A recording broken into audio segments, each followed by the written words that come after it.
Hello and welcome to Eva's House of Spirit. I'm Eva and I'm laying in bed right now.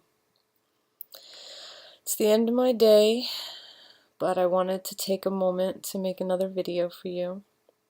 I wanted to talk about a simple yet effective method of offensive protection magic.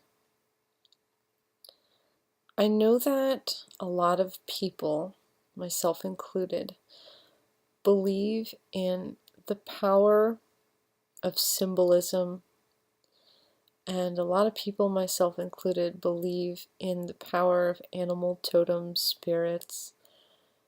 And I personally believe, and I'm sure there must be others who believe the same thing, that a thing can become a symbol for a thought. An object can sort of stand in for an intention, kind of like when you create a sigil on paper. It's not so much the ink or the paper, it's what the ink on the paper stands for that helps to focus the mind on the intention and bring it into the physical plane, into reality.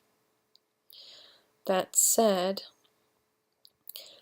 a while ago I started doing this thing that's like a little sort of off the wall, but I found it worked for me, and I think it might work for a lot of you. Don't laugh, but I would get like little plastic toy animals. The first one I had was a little plastic toy alligator that someone gave to me. And I started, a sort of relationship with the spirit of alligator, whether it was thinking about alligators or meditating on the spirit of the alligator, or just focusing and thinking about like the fearsomeness of an alligator, like what it is. And I would carry around this little plastic toy alligator in my purse everywhere I went. And I sort of created like a fetish almost out of the little toy animal. It became a symbol for the intention that I had, that the idea of the spirit of alligator would protect me no matter where I went, no matter what happened. And I found a lot of success with it. So I know a lot of dollar stores, they sell like little plastic toy animals, and you can pick any animal that you want. Some examples that you might think about are like, a tiger. You could try this with a tiger. Or maybe, for example, you could try it with a little dog.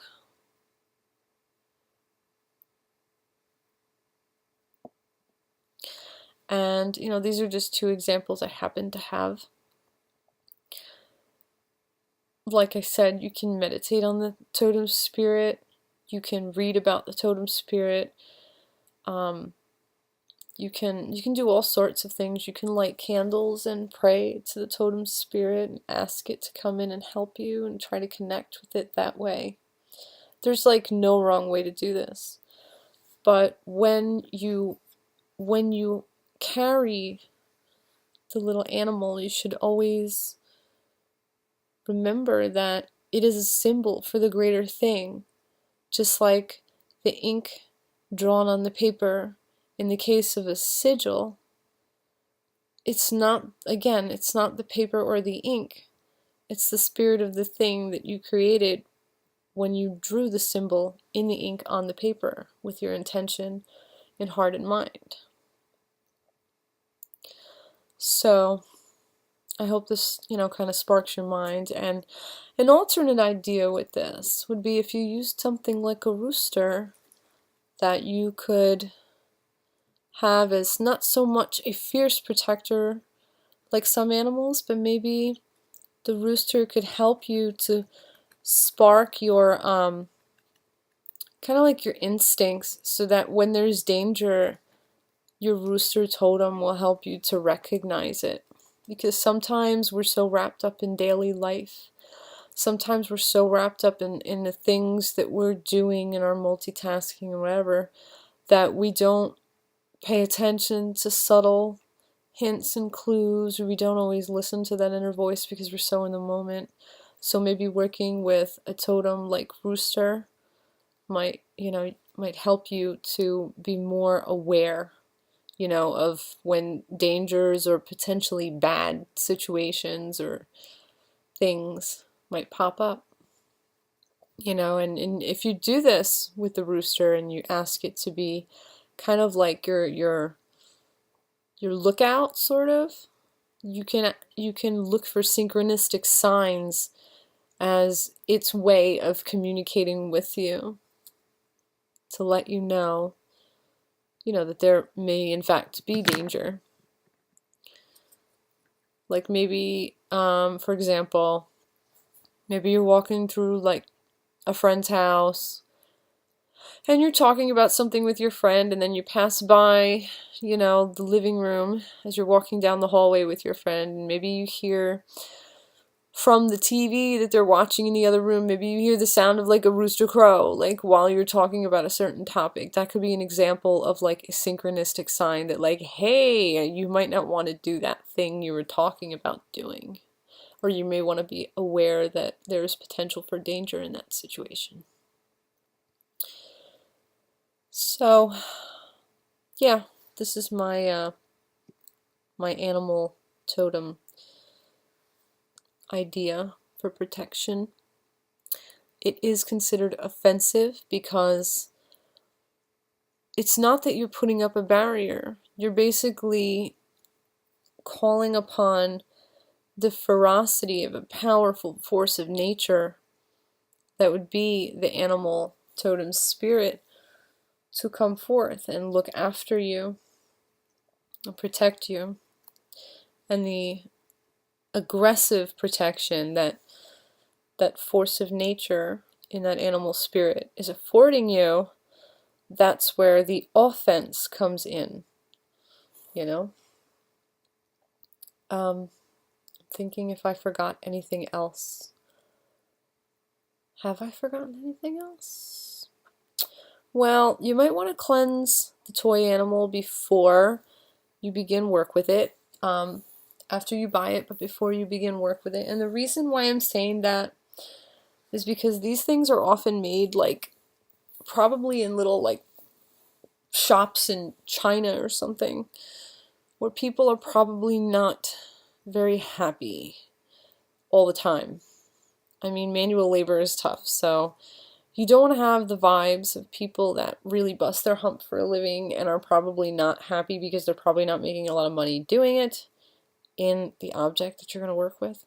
So be sure to cleanse the little toys, whether you bury them in salt overnight and then throw the salt away in the morning, or whether you sit them in sunlight for a day, or whether you submerge them in salt water.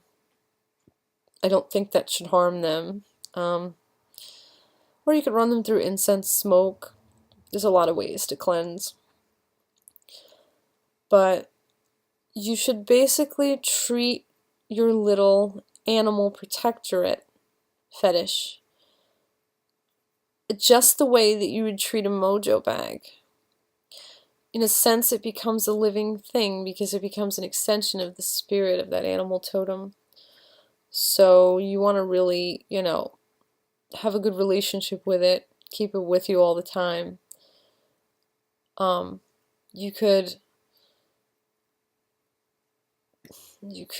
maybe give offerings out in nature on its behalf. Light candles to it, speak to the spirit, So that's pretty much it. That is the simple method of offensive protection magic that I wanted to show you as my first example.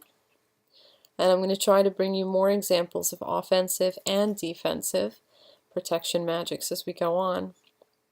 I hope you don't think I'm an absolute kooky nut for telling you to get yourself some little toy animals and carry them around, but if you open your mind, you'd be surprised at how effective this could be. And I personally, I like dog a lot because dogs are very loyal. They can be very fierce, but they can be very loving too. So having a dog as a protectorate fetish, it can also sort of be like, kind of like your spiritual pal in a sense. Sort of like the concept, sort of like, what's the word I'm looking for? Kind of like how people make mandragores or alarons. I hope I'm saying that right. But instead of being so tied to the home, it would more be kind of like your little ally, looking out for you, helping you, guiding you according to the teachings of that totem animal spirit that it represents. I hope you liked this video. I hope you're not too weirded out that I'm making it from bed.